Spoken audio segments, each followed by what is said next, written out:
Buen viernes para todos, ¿cómo les va?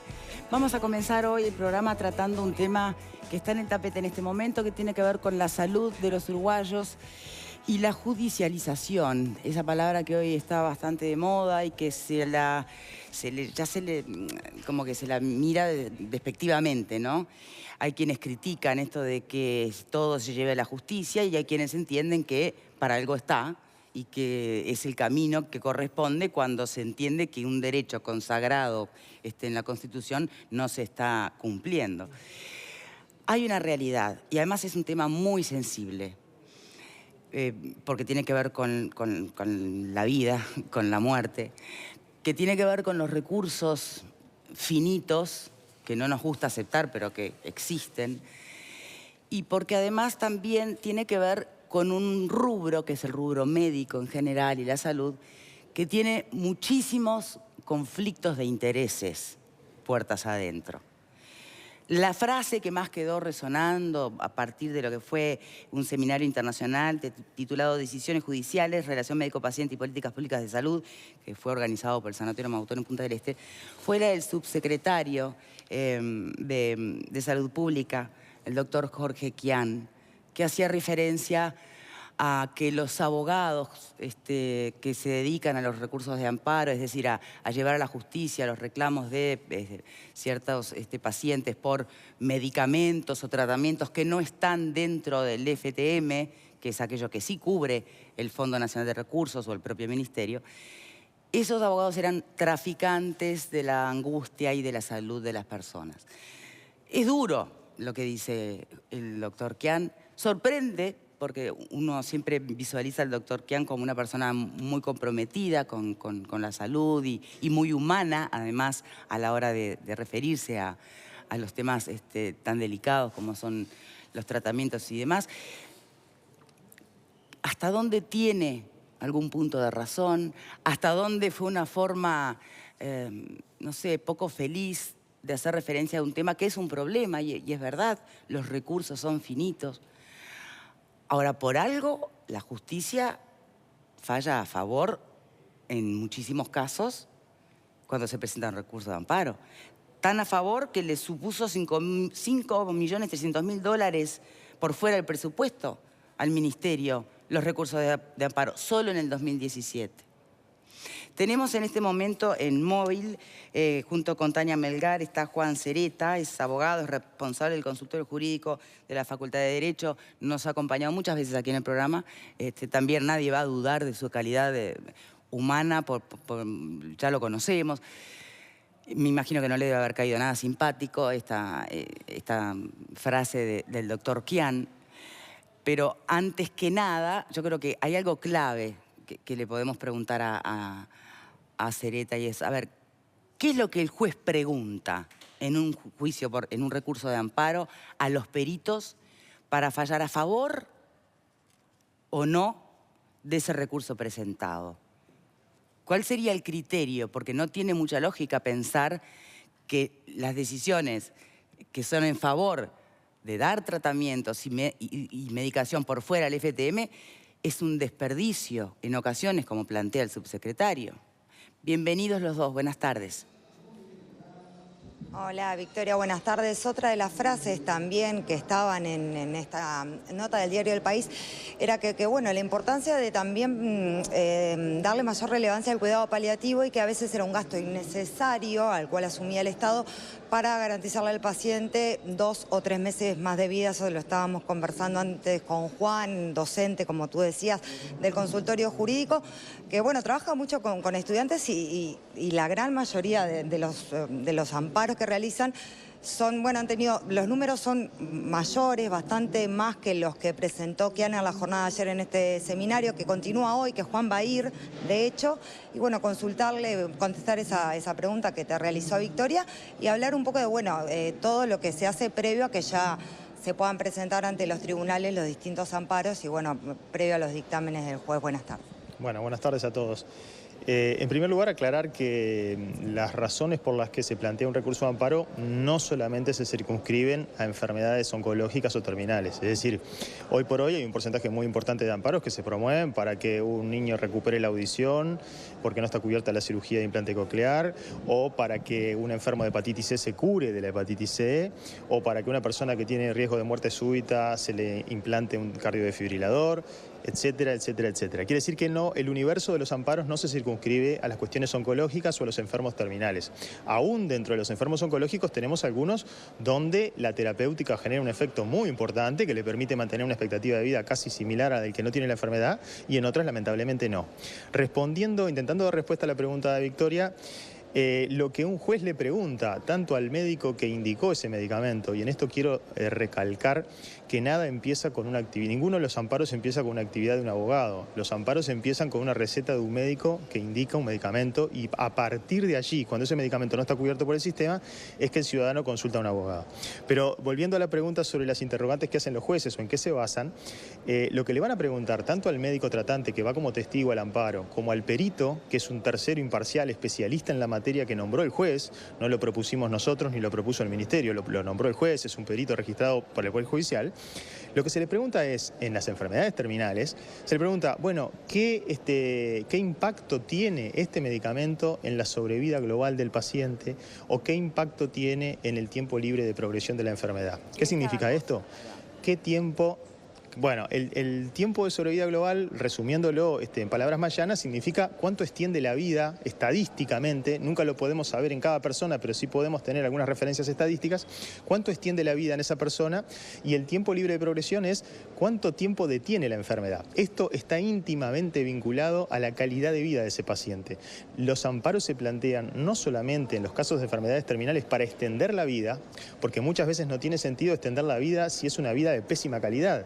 Se plantean para extender la vida porque la sumatoria de terapéuticas y de medicamentos extiende considerablemente la vida de los pacientes, y a su vez para que el tiempo de vida que ese paciente tenga sea con la mejor calidad posible. Es decir, que pueda llevar una vida, que pueda tener un desarrollo, que pueda seguir trabajando, que pueda seguir estudiando, que pueda seguir relacionándose sin dolor, sin sufrir. En definitiva, esas son las razones o los motivos que son objeto de preguntas por parte del juez, y en los que basa su decisión. Si el perito le dice, mire, con este medicamento no extendemos la sobrevida global, o es muy pobre lo que extendemos la sobrevida, y a su vez no mejoramos significativamente la calidad de vida, lo que va a pasar es que el amparo se va a perder.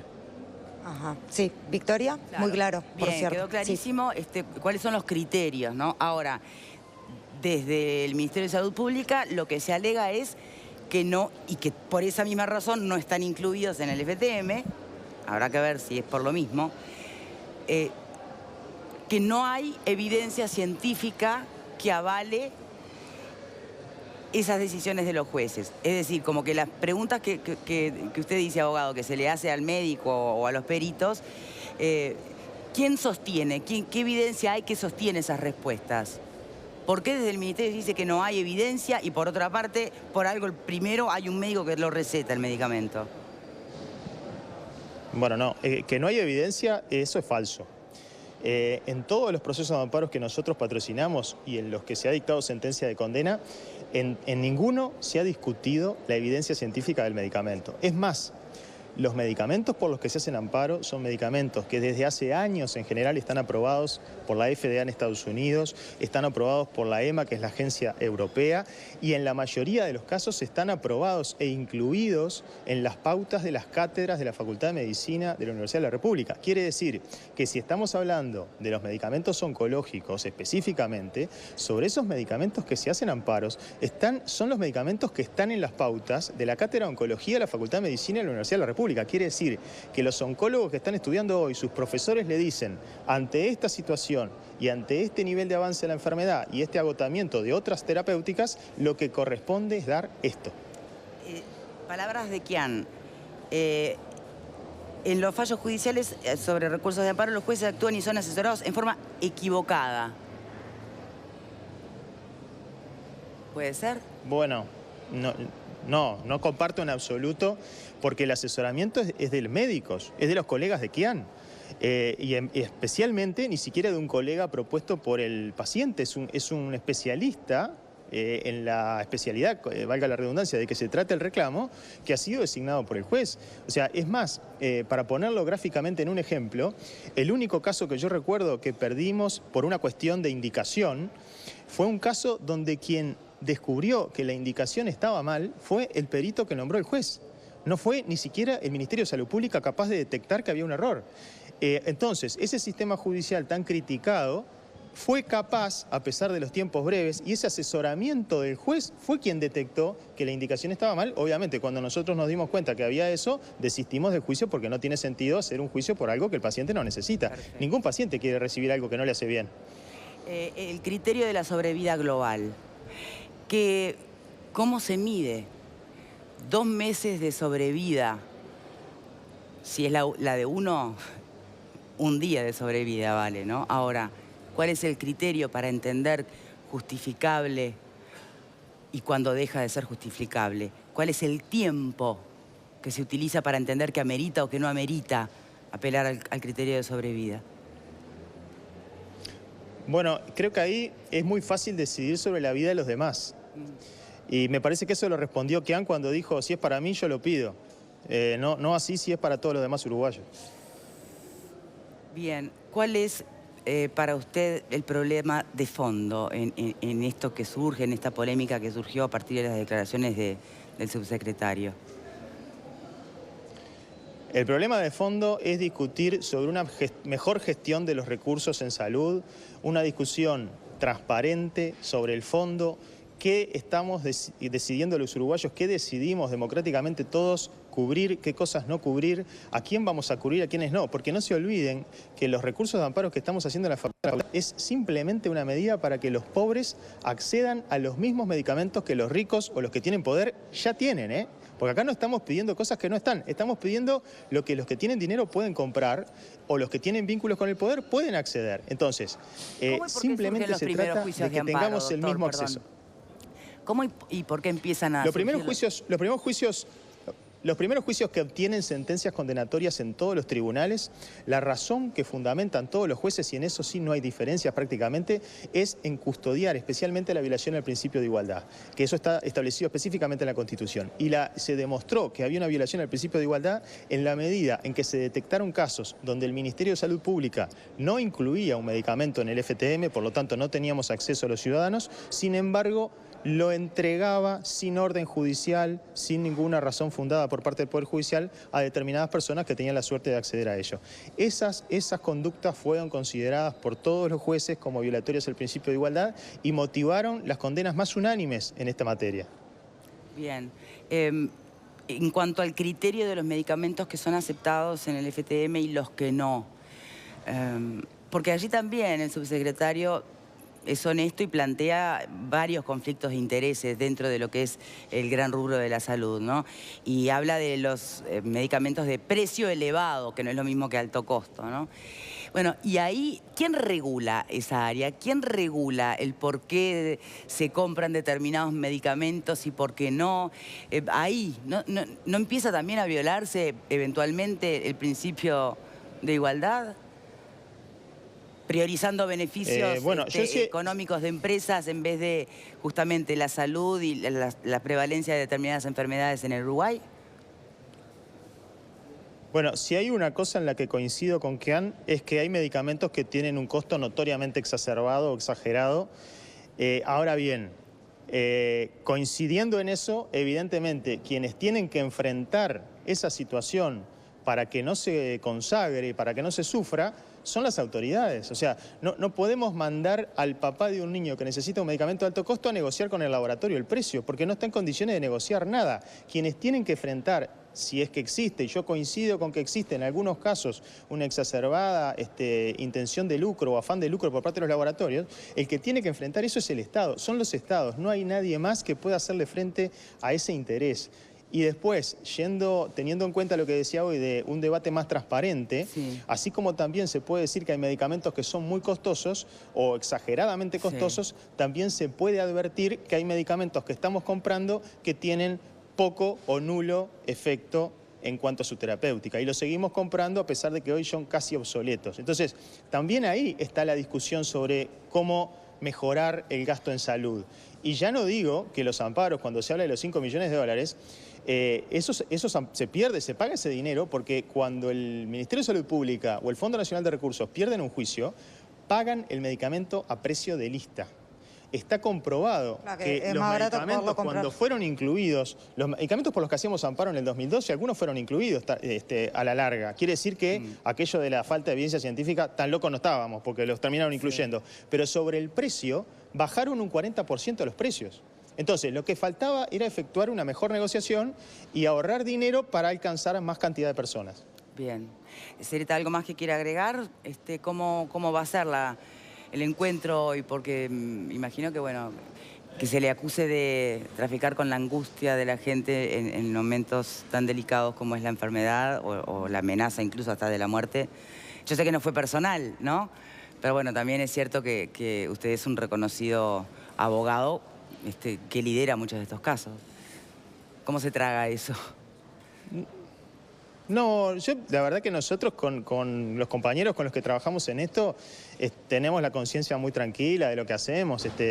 Mientras ayer se discutía esto en Punta del Este, nosotros estábamos atendiendo a 10 consultantes acá hasta las 11 de la noche. O sea que yo, en ese sentido, tratar de ayudar a las personas que no tienen recursos, a que accedan a lo mismo que los que tienen recursos acceden, para mí es un halago. Si esa es la crítica, es un halago. Bien. Doctor Juan Cereta, muchas gracias por este móvil. Tania. Nada más, cerramos por acá. Supongo que ya van a tener bastante para poder debatir en piso sobre este tema. Muchas gracias. Muchas gracias a los dos. ¿Qué reflexiones hacen ustedes? Es un tema que aquí hemos tratado varias veces, ¿no? No es nuevo. Creo que lo que es nuevo es esta actitud de las autoridades, que me parece muy desoladora, ¿no? La sensación que yo siento es desoladora. Porque uno puede decir, es cierto, los recursos son finitos, no da para todos, pero estamos trabajando para ver cómo solucionamos los problemas de las personas que realmente no tienen dinero, no tienen cómo acceder a esto. Sin embargo, a lo que estamos asistiendo es escuchar a una autoridad decir que estos abogados trafican con el miedo a la muerte. Cuando tú vivís en un país donde vivir o no vivir depende de cuánto dinero tengas, de si podés viajar al exterior o no viajar, de que la solidaridad de la gente te dé para bancar una operación o un medicamento. Yo me pregunto, ¿quién trafica con la vida o con la muerte? ¿Son estos abogados? Dejo esto planteado y también quiero, Victoria, después si tenemos un tiempito, la gente de Durazno está haciendo una colecta para una niña que tiene problemas de crecimiento, están vendiendo bonos, nos ven todos los días, nos escriben asiduamente y nos piden si podemos compartir. Es una niña que se llama Aline Galeano, tiene problemas de crecimiento, necesita dosis de hormonas, salen 7.300 pesos, nadie las cubre. Podemos subir esa info a la página Facebook del programa. Ellos en este momento lo que están haciendo es vender bonos. Se sortea una estadía, creo que en el Parque de Ute o algo así. Bien. También todo solidaridad de la comunidad. Que esto no siga pasando, ¿no? Bien. Insisto, lo subimos a la página del programa para que todos puedan acceder a los datos, porque se nos olvida, ¿viste? Entonces está bueno. Hacemos una pausa, mucho para debatir cuando regresemos. En realidad, ¿quiénes trafican con la vida y con la muerte? Ya venimos.